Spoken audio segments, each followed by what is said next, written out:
KPHB సమీపంలో నివాసం ఉండే ఓ మహిళ ఉదయాన్నే ఇంటి ముందు కల్లాపి చల్లి ముగ్గు వేస్తోంది. అప్పుడే ఆమెను చూశాడో లేక ముందుగానే రెక్కీ చేసుకున్నాడో తెలియదు కానీ ఓ వ్యక్తి మంకీ క్యాప్ పెట్టుకుని ఆ ఇంటి వద్దకు వచ్చాడు. అమ్మా, దాహంగా ఉంది, మంచినీళ్లుంటే ఇస్తారా అని బాటిల్ పట్టుకుని అడిగాడు.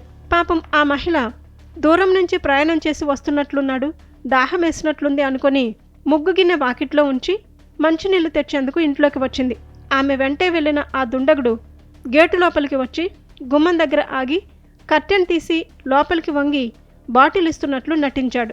ఇంట్లో ఎవరూ కనిపించకపోయేసరికి లోపలికి వెళ్ళి ఆమె మెడలో బంగారు గొలుసు లాక్కొని పరారయ్యాడు.